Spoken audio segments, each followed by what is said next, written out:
Eh bien salut à tous les amis, j'espère que vous allez bien. Donc là c'est Yorick Booster, on se retrouve pour une nouvelle vidéo. Donc là, n'hésitez pas à liker, partager, commenter, à activer la petite cloche les amis, très important. Mettez un like si vous kiffez les vidéos. Je tiens aussi les amis à remercier les 100 000 abonnés. Franchement c'est grave sympa. Depuis le temps qu'on est sur YouTube, on a atteint les plus de 100 000 abonnés. Franchement, ça fait plaisir, je vous remercie encore. Merci à ceux qui étaient toujours là dès le début et qui resteront jusqu'à la fin de cet épisode. Donc je vous remercie de fou. Donc là, aujourd'hui, on se retrouve avec cette bécane. Voilà, comme vous avez pu voir, il y a beaucoup de vidéos avec sur la chaîne YouTube. D'ailleurs, qui n'ont pas beaucoup percé. Donc j'espère que là, ça va percer parce que là, on va revenir en force avec cette bécane. Donc là, comme on peut voir, les temps, c'est pas fou. Il pleut tout le temps. C'est vraiment chiant. Donc là en fait je vais vous expliquer une petite histoire avec cette moto. Et en plus de ça on se retrouve un mois après. Parce que ma dernière vidéo avec cette moto elle date de un mois. Mais les amis, nous voilà avec un nouvel atelier. Donc là je vais vous le présenter après. Parce que j'ai tout le temps galéré. Pour ceux qui me suivent depuis le début, vous avez toujours vu que j'étais par terre, je mettais la caisse à outils sur la caisse là, que c'était un peu le bordel pour bricoler. Mais maintenant on peut bricoler bien comme il faut. On a tout ce qu'il faut sans se casser le dos, petit établi, avec du rangement. Les outils que j'utilise un peu le plus, je les ai tous étalés dessus sur l'OSB, comme on peut voir là. Mais c'est grave cool. Donc, je vais tout vous expliquer, la petite histoire avec cette bécane. Et après, il y aura une petite bricole à faire. J'étais en train de rouler avec cette bécane en fait, donc sur un chemin privé. Donc voilà, chez un ami. J'étais en train de rouler et tout, je m'entraîne à lever un petit peu, tout ça, machin et tout. Et d'un coup, je sais pas ce qui se passe, la roue elle se bloque. Donc je me suis dit, mais non, j'ai serré, c'est quoi ce bordel et tout. C'est pas possible, cylindre piston tout neuf, bielle toute neuve, la moto elle est bien entretenue. Je me suis dit, c'est pas possible, je fais bien mon mélange, je prends mon temps, je la laisse bien chauffer et tout. Il y a du liquide de refroidissement, il y a tout, il y a de l'essence. Je me dis, c'est bizarre. Et du coup, je m'arrête. Je repars, donc je m'arrête et puis après je décide de repartir du coup parce que le moteur il tourne encore en fait. Du coup je repars et tout, je vois que ça va mieux. Du coup je me pose pas plus de questions et tout, du coup je continue à rouler. Je me suis dit peut-être que j'ai patiné un peu de la roue arrière, je sais pas du tout ça peut être quoi. Du coup je me mets à lever, la roue elle bloque encore. Du coup je me dis c'est bizarre, il y a quelque chose qui gêne. Et en fait c'était mon pot d'échappement les amis. Mon pot d'échappement en fait il était desserré, j'ai perdu une vis. Parce que ça faut savoir que c'est des bécanes, il y a beaucoup de vibrations en fait. Donc si tu contrôles pas avant chaque sortie tes vis, tes réglages, tes machins, t'es sûr que tu perds une roue, tu perds ton guidon, tu perds tout. Ça vibre trop ces bécanes. C'est un 125 SX, franchement ça vibre beaucoup trop. C'est comme tous les autres, hein, KX, YZ, tout. Franchement, tous ces bécanes, c'est des bécanes de coupe, surtout de temps, il y a tout qui se dévisse. Je peux vous dire que les amis, j'ai vraiment eu de la chance. Parce que les causes qui auraient pu faire que pour ce silencieux qu'on voit là, qui bouge beaucoup en fait, c'est que j'aurais pu le perdre ou il aurait pu tomber et se coincer dans la roue. Et là, ça aurait été la merde. Donc ça va, c'est le silencieux. C'est pas un truc de fou comme on peut voir là, c'est juste il manque une vis. C'est pas un truc de fou malade. Mais ça aurait pu être dangereux. J'aurais pu la faire passer, en fait il aurait pu tomber carrément dans les rayons de la jante. Ça aurait pu bloquer contre le bras oscillant là.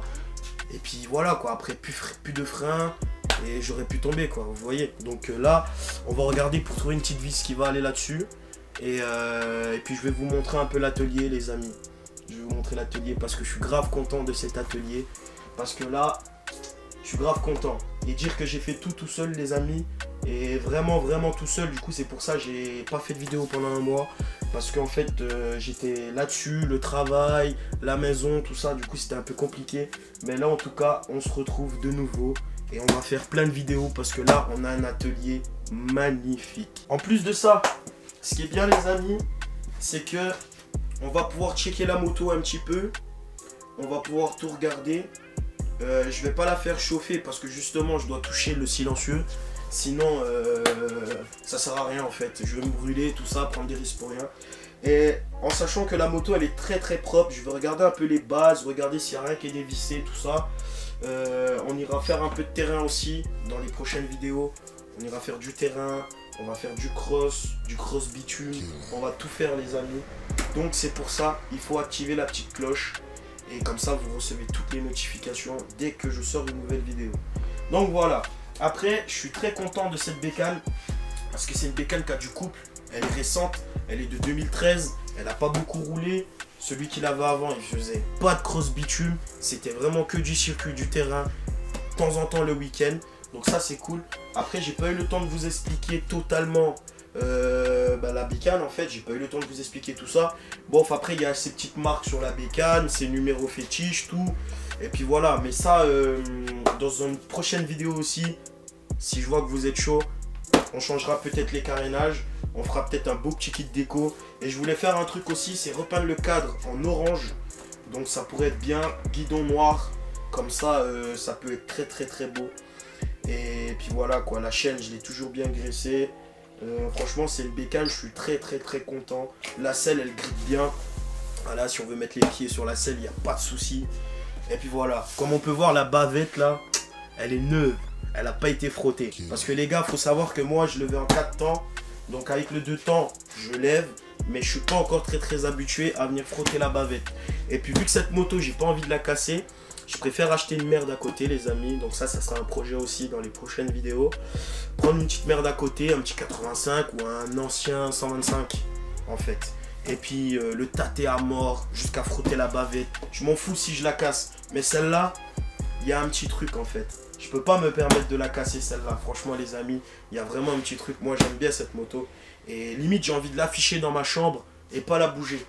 Et pas la bouger. Elle est sortie d'usine pour moi, cette moto. Elle est vraiment belle. J'aime bien la configuration, les petits détails avec les jantes.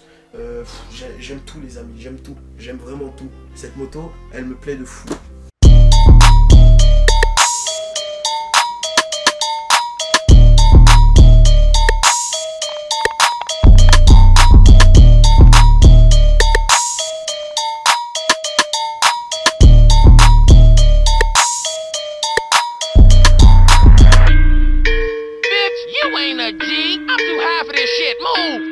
Big mistake, bitch.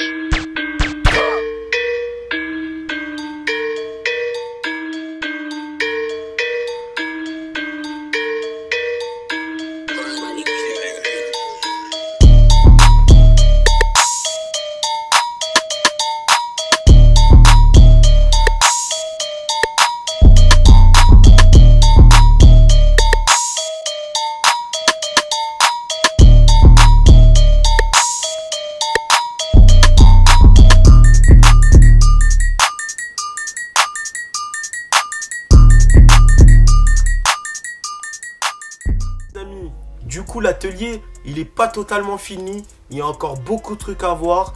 Donc là je vais regarder aussi si je peux faire des améliorations au niveau de l'établi, rajouter 2-3 trucs. J'ai ma servante, du coup j'ai tous les outils qu'il faut pour quand j'ai envie de faire une moto. Ici maintenant on peut faire une moto entièrement de A à Z sans souci les amis. Et je vais vous mettre beaucoup de plans de vue, comme ça vous me direz si vous kiffez ou pas. Oui, vous devez vous demander aussi c'est quoi cette moto là-bas. Cette moto, on va en parler dans une prochaine vidéo. Donc c'est une RS50 de 1900 je sais plus combien. Mais on va travailler dessus aussi, donc il y aura d'autres vidéos. Ne vous inquiétez pas. J'aime bien cette bécane. C'est pas un KX, mais ça reste une cross. KTM, c'est la base. Maintenant, j'ai un atelier magnifique pour pouvoir vous faire plein de vidéos. Beaucoup. Et en même temps, j'ai envie de vous dire, dans cette vidéo, il y aura un peu de tout. Je vous présente la moto, je vous présente mon atelier. Quoi de plus? Franchement, c'est bien. Franchement, c'est la base. Et puis vous dire que Yorick Booster, ça va pas changer. Il y aura toujours des vidéos comme ça, les amis. Et on continuera toujours sur YouTube. Donc là, j'ai ma petite caisse. Je sais pas si je vais pouvoir l'utiliser. Mais par contre, avec cette caisse à outils là, mini caisse à outils, je peux faire beaucoup de choses, les amis. Je peux faire beaucoup de choses, il y a vraiment de tout. Je peux rallonger, je peux démonter avec des douilles. Je peux faire pas mal de choses. Et si ça suffit pas, les amis, j'ai aussi ma caisse là. Vous savez, des fois, moi, je fais de la mécanique voiture aussi. Donc, par exemple, sur les Volkswagen, tout ce qui est Golf, Polo, Golf 7, eh ben, ces clés spéciales là, on a très besoin pour dévisser les portes, pour dévisser des trucs avec ces clés spéciales, eh ben j'ai tout. J'ai tout les amis. Là on peut travailler nickel, nickel, nickel, nickel. Il n'y a pas de problème là. Les amis, on va pas s'attarder. Donc voilà mon établi, je l'ai fabriqué comme ça. Comme on peut voir, j'ai tout fixé les outils que j'aurai le plus besoin. Dans cette petite caisse qu'on peut voir ici, il y a tous mes trucs GoPro en fait. Harnais, fixation, micro, tout ce qu'on veut. Donc comme on peut voir ici, petite étagère ici. Donc là on a un vieux vibrequin piston de booster qui a pris cher les amis. En descente, il y a tout qu'à casser. Donc comme on peut voir, après là il y a les mèches. Ça c'est très utile les amis aussi. Ces petites clés là, ça sert de ouf. Clé dynamométrique. Voilà, il y a vraiment de tout. Les clés comme ça que j'utilise souvent pour faire tout ce qui est biellette, tout ça. Franchement, là, j'ai mis toutes les pinces, les arrache-moyeux. Pour le petit pied à coulisse qui est juste ici. Franchement, il y a de tout, les amis. Il y a vraiment de tout. Ici, j'ai mis tous les produits de la bécane. Donc, la crosse, liquide de refroidissement. Franchement, j'ai fait mon truc bien propre. J'ai fixé pour l'instant la perceuse, la visseuse comme ça, comme on peut voir. Et franchement, là, après, j'ai encore du rangement là-dedans. Voilà, je dois travailler sur le rangement. C'est pas encore parfait. Petite servante tranquille. Et puis tout là, j'ai fait des rangements comme ça, comme on peut voir. Bac de vidange, voilà quoi. J'ai tout rangé comme ça. Et ici, j'ai mis tout ce qui est huile. Tout ce qui est produit d'entretien pour les tissus des voitures. L'huile de temps.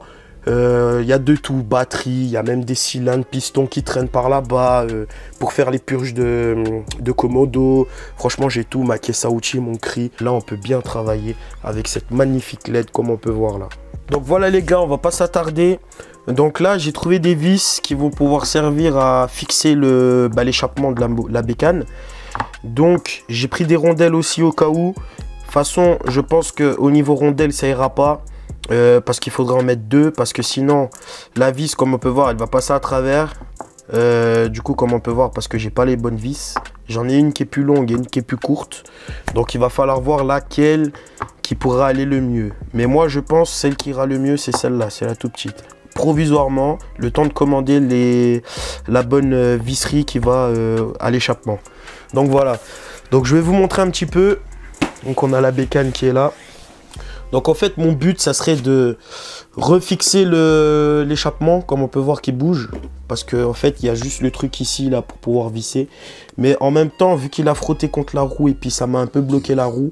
J'aimerais le démonter pour voir s'il n'est pas abîmé en fait. Donc là normalement en bougeant un peu comme ça vient tout seul. Donc là comme on peut voir juste ici ça commence à s'enlever. Donc voilà. Donc là c'est venu. Donc là c'est très facile à démonter et c'est très sale. Donc on va poser ça là. Et j'ai pas pensé à mettre des gants. Pourtant j'en ai. Donc c'est tout bon, j'ai mis des gants. Comme on peut voir, ça c'est une cartouche. Donc normalement c'est Bud Racing, si je dis pas de bêtises, ou c'est peut-être d'origine. Et ils ont juste collé l'autocollant. S'il y en a dans les commentaires qui s'y connaissent, qui me disent. Du coup comme on peut voir ici, on voit que la roue elle a bien frotté en fait. Donc ce que je vais faire, je vais essayer de venir tout frotter pour enlever les plus grosses traces en fait. Comme on peut voir, donc là on voit que ça part vraiment bien. Hein. Donc il n'y a pas besoin de frotter beaucoup. Donc je vais faire ça sur toute la surface du pot. Je vais vraiment tout nettoyer. Et puis peut-être aussi dans une prochaine vidéo, on fera un petit nettoyage ici pour enlever la rouille comme on peut voir. Voilà. Mais moi je pense pas qu'elle est d'origine. On voit déjà que ça a déjà été démonté pour changer la laine de roche. Mais j'ai pas l'impression que la ligne est d'origine. Donc voilà, ce que je vais faire, c'est que je vais prendre un peu de dégrippant. Donc je vais mettre sur mon chiffon pour pas en mettre partout en fait. Et là je vais venir tout frotter. Comme ça, ça va enlever toute la crasse. Comme on peut voir là, ça a vraiment enlevé toute la crasse en fait. Et là, je viens faire ça sur toute la cartouche. Comme on peut voir, hop. Et en plus c'est un deux temps. Donc là on voit que ça a déjà été démonté parce que justement ça fuit par les rivets. Je sais pas si vous voyez bien, mais ça fuit par les rivets comme on peut voir. Donc là un bon petit coup de nettoyage, ça lui fera pas de mal. Donc là je vais faire sur toute la surface du pot d'échappement, hein. Comme on peut voir, comme ça après ça sera magnifique. Faudra juste poser un peu. On va regarder le joint, il est bon, ouais. Il est bon, tout est bon. Donc on va tout contrôler et ensuite on va mettre ça sur la moto de nouveau. Donc là je mets un peu plus de dégrippant. Hop, on va tout frotter pour tout bien en enlever. Comme on peut voir, ça part direct, ça part bien. En fait l'aluminium, quand on va le frotter dans un sens, ça va briller plus que l'autre. C'est normal parce que c'est l'alu, il a un sens l'alu. Donc on prendra de la belle gomme, on redémontera tout ça pour pouvoir bien polir le pot d'échappement. On peut voir toutes les projections de cailloux dessus. On peut voir, il y a beaucoup de rayures, beaucoup de traces. Un de ces quatre, si je vois que vous êtes chaud, on fera une prochaine vidéo où ce pot d'échappement complet avec le corps du pot, on va regarder pour entretenir tout ça. Mais pour l'instant, c'est vraiment faire le strict minimum pour qu'il soit un peu propre. On fait quand même les choses bien. On va tout frotter partout. Et le plus important, c'est qu'on a enlevé les traces dégueulasses que la roue a laissées sur le pot d'échappement. Donc là, je récupère mon pot d'échappement que j'ai bien nettoyé. Donc en fait, on va le placer directement sur la bécane. Donc là, il va falloir le faire passer pour pouvoir le refixer avec le reste du corps du pot. Donc il va falloir faire passer le joint bien comme il faut, sans l'écraser les amis. C'est vraiment, faut trouver le bon emplacement pour être bien centré en fait au niveau du pot d'échappement, du corps du pot. Donc là on fait tout pour que ça passe. Donc là on peut le pousser un peu pour que ça nous arrange. Sinon ce qu'on peut faire, c'est enlever cette partie et venir le fixer directement là-bas.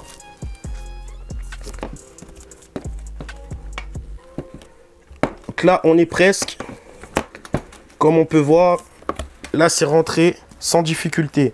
Du coup il est à l'envers, donc là ce que je vais faire, je vais le reculer un peu pour pouvoir en fait le tourner sans rien casser.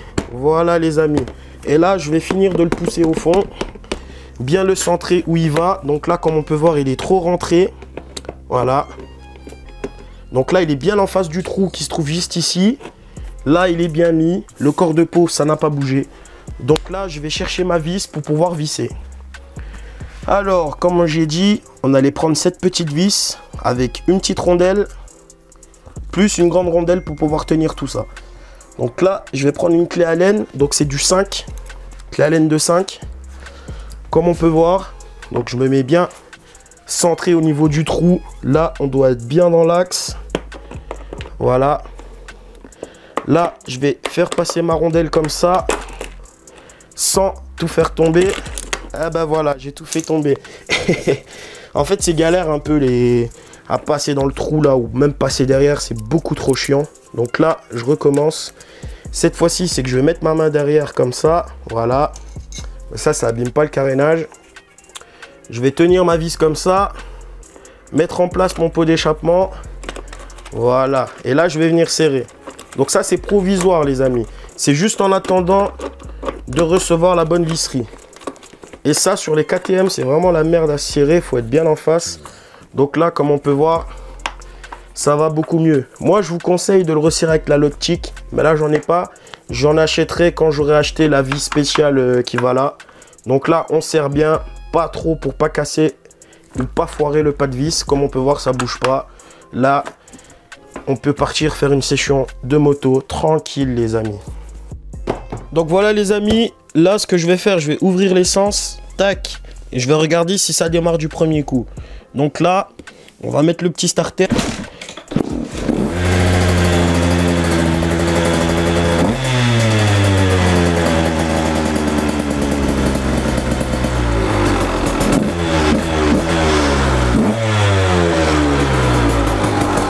Voilà.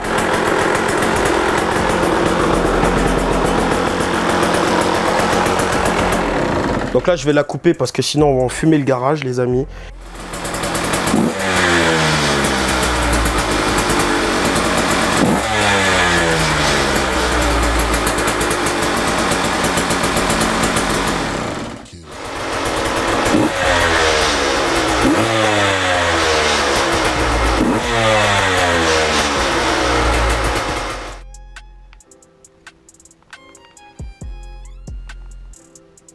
J'espère que cette petite vidéo vous aura plu. Donc j'ai essayé de vous faire pas mal de plans, franchement. Plan GoPro, plan sous le crâne, plan un peu en hauteur. J'espère que tout ça vous aura plu. N'hésitez pas à liker, partager, commenter les amis, très important. Comme ça je sais si ça vous plaît ou pas ce genre de vidéo. Dites-moi quelle vue que vous avez préférée. Dites-moi si vous aimez cette moto ou si vous préférez une autre moto. Mettez tout en commentaire les amis. Et on se retrouvera pour une petite vidéo, je sais pas encore, soit roulage, soit mécanique. On verra bien. Si on refait l'RS là qui est là-bas, 50. On verra bien. Donc les amis, je compte sur vous et je remercie encore les 100 000 abonnés. C'est vraiment gentil. Et je vous dis ciao ciao les gars. À bientôt.